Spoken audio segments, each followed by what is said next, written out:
these rocks, these caves. Where else can you shine a light where no human's been? There's nowhere else left on the planet to explore. I've got to say, guys, the last time James and I talked, we were at the Avatar premiere at the party, and he promised me to take me diving.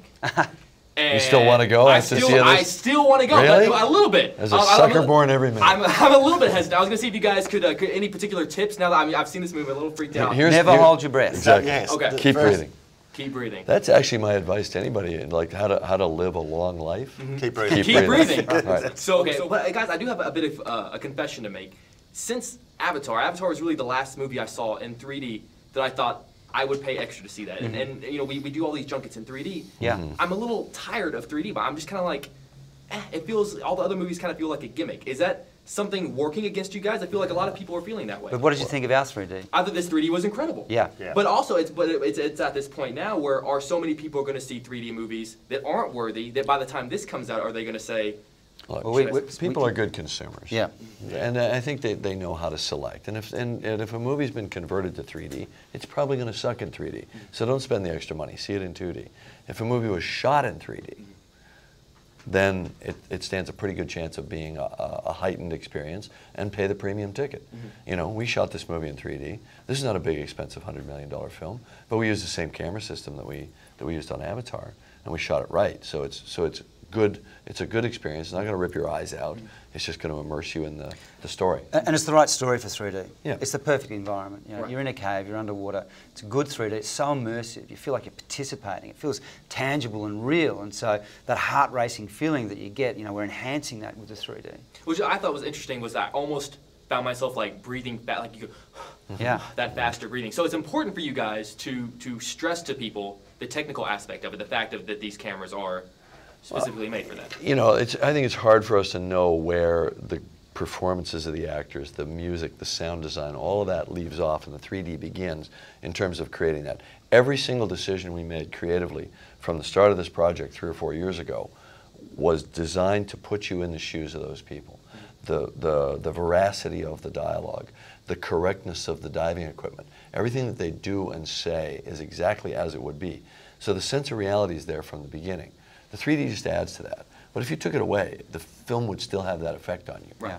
Just So not quite as much. Absolutely. So are you worried at all that in 3 years when the Avatar sequels come out, that maybe by that point, if people still don't understand the difference, that they may be sick of 3D by then?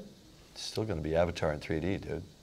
And it's going to be kick-ass? No, I'm just going to phone it in on the next one.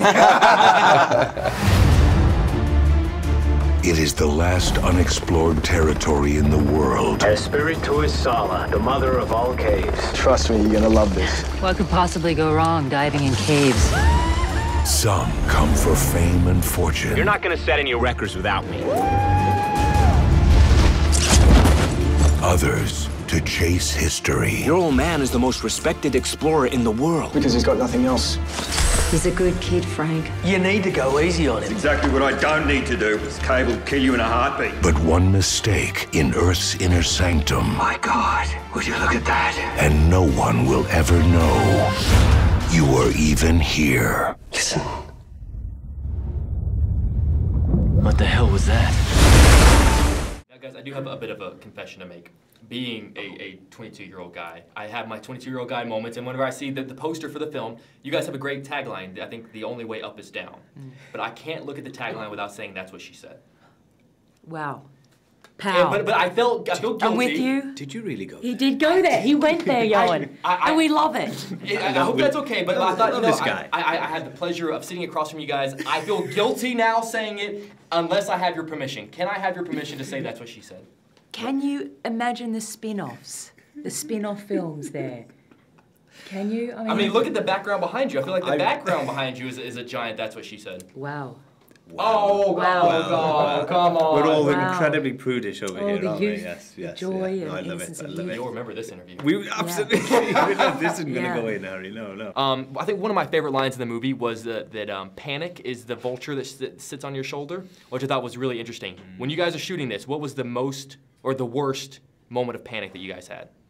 I think anything that when there's water involved is a panicky situation. It is a life or death because one can't breathe. And ironically enough, it wasn't whilst I was diving that I got panicked. It was whilst I was fighting with Rhys in and out of the water, being sort of, he was trying to drown me and I was trying to drown him, not to give the game away. But that was pretty panicky because it's a physical exertion to shoot a sequence, which is a stunt sequence, a fight sequence, you know, pretend fight. But you know, we have to make it look real. Right. And at every juncture, I was breathing in at the wrong time. I was breathing in whilst I was submerged rather than breathing when I was above the water. So the diving, all the other technicalities of the movie was done in such a safe, meticulous way that there was never any danger for us, really. The danger in the story is when something beyond their control goes wrong. Because these divers are meticulous people. They do everything not to get into trouble. But the cave collapses on them, and what do you do from that point onwards? That's the nature of our story. How do you guys get over that, though? Because, I mean, obviously there's a lot of crew around, and hopefully, knock on wood, they would never let anything happen. But is that fear of, like, something could go wrong? Like, you know, you can't control everything that happens on a film set. Well, I think that's where the training comes in and the preparation comes in. And obviously you're doing preparation, you know, character work yourself, but on a film like this, we had to do a lot of physical training. Obviously all the diving stuff we did was so crucial, and on our days off and our weekends we would continue to make sure we were really fit and strong and technically keeping up with the work so that we didn't injure ourselves and so that we didn't have that fear.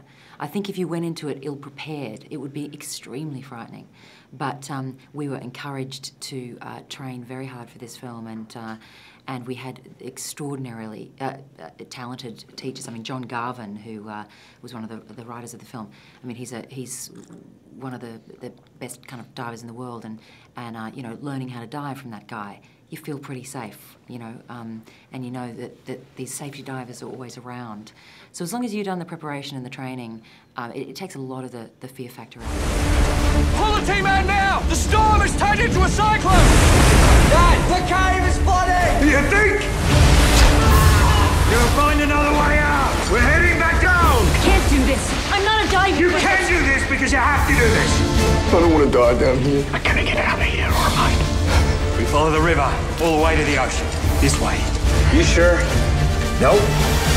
I'll see you on the other side. Could have picked a better choice of words. But one thing I liked about this movie and I liked about the characters was that in these kinds of situations, I think you discover things about yourself and discover things about other people, as we learned in the movie, you know, whether they're good things or bad things. What are some things about yourself that you discovered when you're in these intense kinds of situations while you're filming? It's an interesting question. I mean, we've talked a bit about this, but there were some really genuinely horrible things that had to be achieved in the making of this film that were impossible to use stunt doubles to double. Mm-hmm. And so there were moments that we had to master ourselves. And so, for instance, there was a face exchange moment that I had to do that was particularly horrifying, and it was really strongly a matter of me getting on top of my own demons to do it, because it was going to always be scary when we were shooting it. So when they're talking about the mask sharing in the film, when they talk about how dangerous that is and how serious, that's legit. They're not playing around with that. That is serious. That's a very scary thing to do, and it was. It was on the night. Yes, I can imagine. And Rhys had his own, scary things to do as well, obviously. I mean, most days that you were presented with something. There was always a new challenge, a new skill to overcome. But I mean, like Richard was saying, you can go one of two ways, and you really have to be meditative, and it becomes crisis control, and just all about your breathing, or lack thereof, I guess. Yeah. Well, it's interesting because when most people have to overcome their fears, they don't have to do it with 100 people around them, watching them and depending on them to overcome it. And you guys not only have to do this, but do it with the pressure of knowing that James Cameron is behind you, tapping his foot, wanting perfection a little bit. I have been on a film set where an actress got to a point where she had to do a sort of leap off a balcony on a rope, and she's sort of saying, I can't do it. I can't do it. And that is your kind of worst nightmare in a way. And so I suppose you're determined to not let that, to not let that happen. And so, you know, you're talking to yourself in your own head quite a lot, especially for me in the underwater. Give me a hand. We will find a way out. We're running out of time. You'll kill all of us!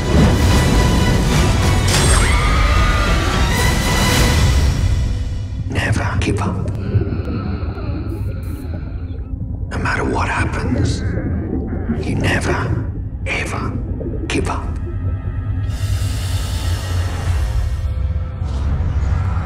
Sanctum.